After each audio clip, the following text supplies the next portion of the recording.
Hello. Welcome back to STM Narratives. Before we begin, please comment where you are watching from and the time. Let's spread kindness all over the world. It was a warm evening in late October when Robert Davis, the owner of the upscale restaurant La Belle Cuisine, decided to do something unconventional. He had been noticing small signs that something wasn't right in his business.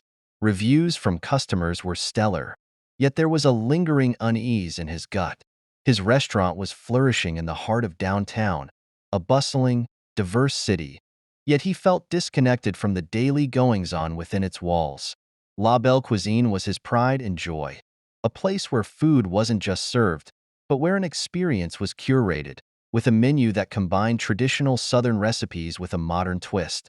Robert, a tall, well-built black man with deep brown skin and a shaved head, had worked hard to create this haven, pouring his heart and soul into the business after overcoming countless hurdles in life. He had grown up in a rough neighborhood, with a single mother who worked two jobs just to keep food on the table. He knew struggle, he knew sacrifice, and despite those challenges, he had made it to the top, well, his version of it. But something felt off. He'd noticed subtle things, the tension in the air when he wasn't around, employees whispering to each other, and a growing list of complaints from customers that contradicted the glowing reviews. One night, as he sat in his office reviewing finances, a question crept into his mind.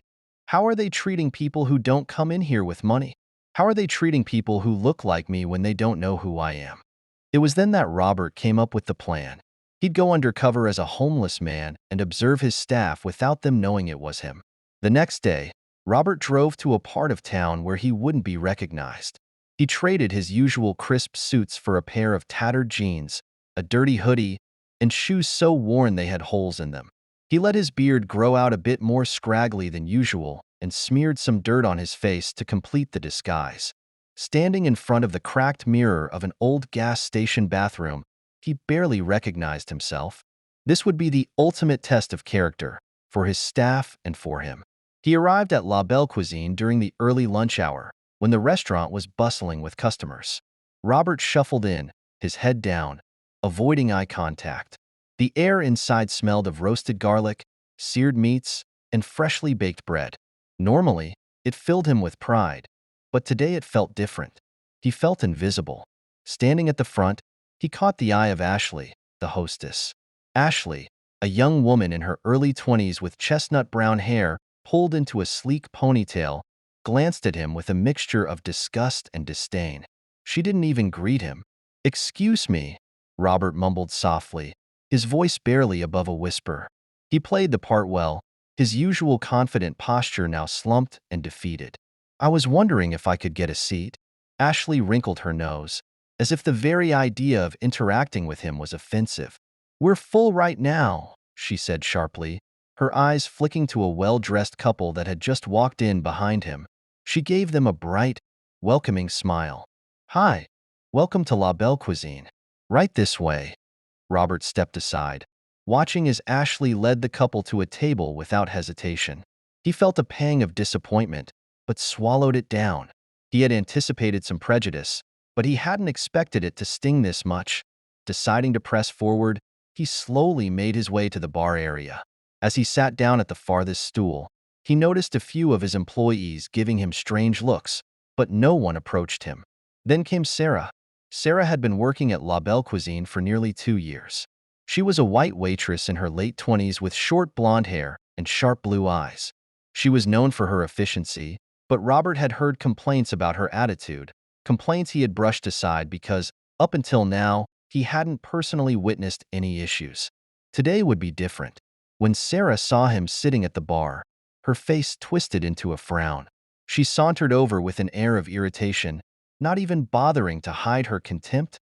"You're not supposed to be here," she said bluntly, her voice cold. "This isn't a shelter. You can't just sit here." Robert looked up at her, meeting her gaze for the first time. He could see the judgment in her eyes, the way she sized him up based on nothing more than his ragged clothes and skin color. "I just wanted to order some food," he said, keeping his tone low and polite. "I can pay for it." Sarah's eyes narrowed as if she didn't believe him. "Yeah, right.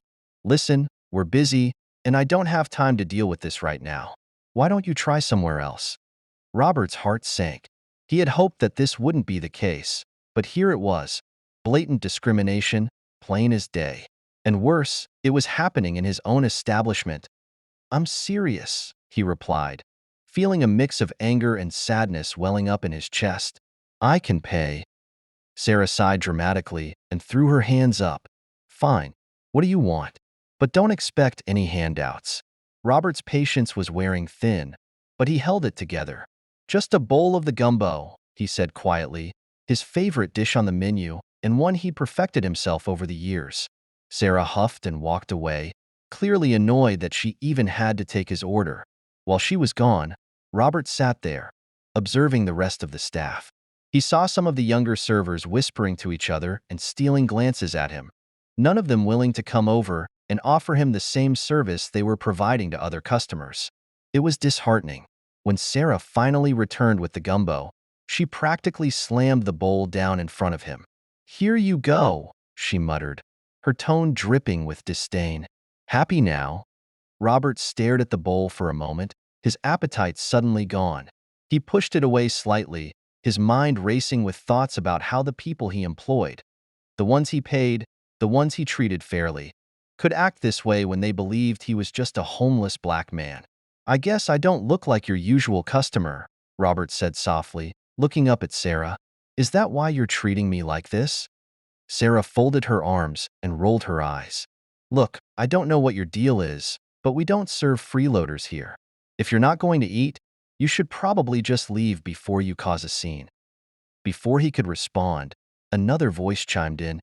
Is there a problem here? It was Miguel, the restaurant's assistant manager. He was a middle-aged Latino man with salt and pepper hair and a kind face. Unlike Sarah, Miguel approached Robert with genuine concern. Robert stayed in character. No problem. I was just trying to get something to eat. Miguel glanced at Sarah, his expression stern. Sarah, why don't you go check on your other tables? I'll take care of this. Sarah shot Miguel an annoyed look, but walked away without a word. Once she was gone, Miguel turned back to Robert, his demeanor softening. I'm sorry about that. Let me know if there's anything else you need. And don't worry about paying for the meal. It's on the house. Robert was taken aback by Miguel's kindness.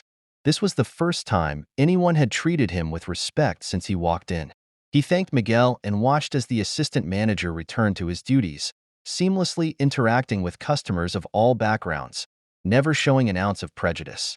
Later that evening, after closing time, Robert called a staff meeting. Still in his homeless disguise, he stood at the front of the room as his employees gathered around, looking confused. What's this about? Sarah whispered to one of her coworkers.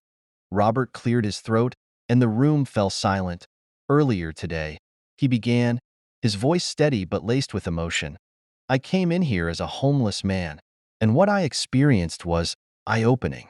There was a stunned silence, followed by murmurs of disbelief. Some of the employees exchanged glances, their eyes widening as they realized what was happening. Robert reached up and wiped the dirt from his face, revealing his true identity. Gasps filled the room. I'm Robert Davis, the owner of this restaurant. And today, I saw how some of you treat people who you think are beneath you. Sarah's face went pale as she realized what was unfolding. She looked like she wanted to sink into the floor. I started this restaurant with the idea that everyone deserves respect, regardless of how they look, where they come from, or how much money they have. Today, I saw some of you fail to live up to that standard. He paused, letting his words sink in. But I also saw kindness. Miguel, you treated me like a human being, and I'm grateful for that. Miguel looked down humbly, his face a mixture of pride and embarrassment. As for the rest of you, especially you, Sarah, Robert said, turning his attention to her, I'm deeply disappointed, but I believe in second chances. This is your opportunity to reflect, to change. If you can't, then this isn't the place for you. Sarah looked like she was about to cry. She opened her mouth to speak, but Robert raised his hand. I don't need an apology right now. What I need is for you all to think about how you treat people. This restaurant will not tolerate discrimination. If you can't get on board with that, then you can't be part of this team. The room was heavy with the weight of his words.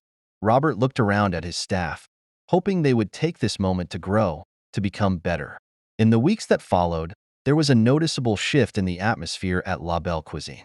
Sarah, humbled by the experience, began treating customers with more care and respect, regardless of their appearance. And Robert, though still hurt by what he had seen, was hopeful. He knew change wasn't easy, but sometimes all it took was a second chance.